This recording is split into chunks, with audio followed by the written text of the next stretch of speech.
Okay ರೆಡಿನಾ? Madam, ಮೊದಲನೇ show ಬೆಳ್ಳಿ ಪರದೆ ಮೇಲೆ ಹೇಗೆ ಅನ್ನಿಸ್ತು? ಫ್ಯಾನ್ಸ್ ರಿಯಾಕ್ಷನ್ ಹೇಗಿತ್ತು?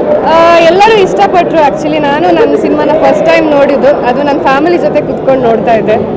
ಪ್ರತಿಯೊಂದು ಸೀನ್ ಕೂಡ ಎಮೋಷ್ನಲ್ ಆಗಿತ್ತು, ಯಾಕಂದರೆ ನನಗೆ ಆಸೆ ಇತ್ತು ಅಫ್ಕೋರ್ಸ್ ದೊಡ್ಡ ಪರದೆಯಲ್ಲಿ ಕಾಣಿಸ್ಕೊಳ್ಬೇಕು ಅಂತ. ಅದು ಅಷ್ಟು ಹೌಸ್ಫುಲ್ ಥಿಯೇಟರಲ್ಲಿ ಕುತ್ಕೊಂಡು ನೋಡೋದು ಇನ್ನೂ ಒಂಥರ ಥ್ರಿಲ್ಲಿಂಗ್ ಆಗೇ ಇತ್ತು. ಅಂದರೆ ಫಸ್ಟ್ ಸಿನಿಮಾದಲ್ಲಿ ಎಲ್ಲರೂ ಬೋಲ್ಡ್ ಕ್ಯಾರೆಕ್ಟರ್ನ ಒಂದು ಚೂಸ್ ಮಾಡೋದು ನಾರ್ಮಲ್ ಅದು ಈಗಿನ ಕಾಲದಲ್ಲಿ.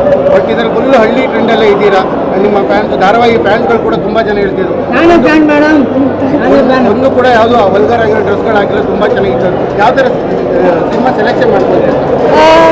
ಜನ ಆಲ್ರೆಡಿ ನನ್ನ ಇಷ್ಟಪಟ್ಬಿಟ್ಟಿದ್ದಾರೆ, ಮನೆ ಮಗಳು ಅಂತ ಟ್ರೀಟ್ ಮಾಡ್ತಾರೆ. ಸೊ ನನಗೆ ಅದೇ ಟ್ರೀಟ್ನ ಇಲ್ಲೂ ಸಹ ಕೊಡಬೇಕಿತ್ತು ನನ್ನ ಡೆಬ್ಯೂ ಮೂವಿಯಲ್ಲಿ. ಅಂಥದ್ದೇ ಒಂದು ಅದ್ಭುತವಾದ ಪಾತ್ರ ನನಗೆ ಕೊಟ್ಟಿದ್ದಾರೆ, ಒಂದು ಇಂಪ್ಯಾಕ್ಟ್ ಆಗಿರೋ ಪಾತ್ರನ. ಸೊ ಅದ್ರ ಬಗ್ಗೆ ಖುಷಿ ಇದೆ, ಯಾಕಂದರೆ ಫಸ್ಟ್ ಸಿನಿಮಾನೇ ಒಂದು ಒಳ್ಳೆ ರೀತಿಯಲ್ಲಿ ಎಂಟ್ರಿ ಕೊಟ್ಟಿದ್ದೀನಿ. ಅದೇ ರೀತಿ ಮುನ್ನೋರು ಇರಬೇಕಾಗಿತ್ತು, ವೈಯಕ್ತಿಕವಾಗಿ ಬೇರೆ ಅದು ಪ್ರಶ್ನೆ ನಾವು ಹೋಗೋದಿಲ್ಲ. ನಿಮ್ಮ ಕೋ ಆಕ್ಟರ್ ಆಗ್ಬಿಟ್ಟು ನಿಮ್ಮ ನಾಯಕರಾಗ್ಬಿಟ್ಟು ಇರಬೇಕಾಗಿತ್ತು, ಎಷ್ಟು ಮಿಸ್ ಆಗ್ತಿದೆ? ಬೇಜಾರಿದೆ, ಯಾಕಂದರೆ ಫಸ್ಟ್ ಸಿನಿಮಾ ಪಾಪ ಅವರು ತುಂಬ ಕಷ್ಟಪಟ್ಟು ಮೇಲೆ ಬಂದಿದ್ದಾರೆ.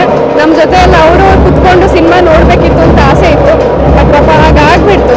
ಆದರೆ ಸಿನಿಮಾ ಗೆಲ್ಲುತ್ತೆ, ಯಾಕಂದರೆ ನಮ್ಮ ಕುಲದಲ್ಲಿ ಕೀಳ್ಯಾವುದು ಅನ್ನೋದೊಂದು ಆಲ್ರೆಡಿ ಸೆನ್ಸೇಷನ್ ಮಾಡ್ತಾ ಇದೆ. ಸಿನಿಮಾ ಗೆದ್ರೆ ಅವ್ರಿಗೂ ಒಂಥರ ಖುಷಿ ಇರುತ್ತೆ. ಮನೋಹರ್ ಲಾಸ್ಟ್ ಸಿನಿಮಾ ರಾಜ್ಕುಮಾರ್ ಬರ ನನಗೆ ಅಂತ ನಿಮ್ಗೆ ಹೇಗೆ ಅನಿಸ್ತಾ ಇದೆ?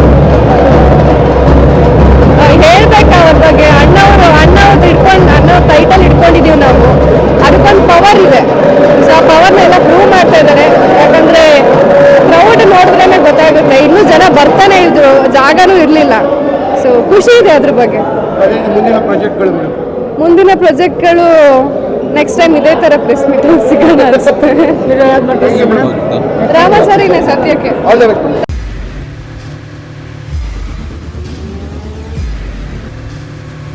ಪ್ರಜಾಮಾರ್ಗ ನ್ಯೂಸ್, ಇದು ಜನಸಾಮಾನ್ಯರ ಧ್ವನಿ.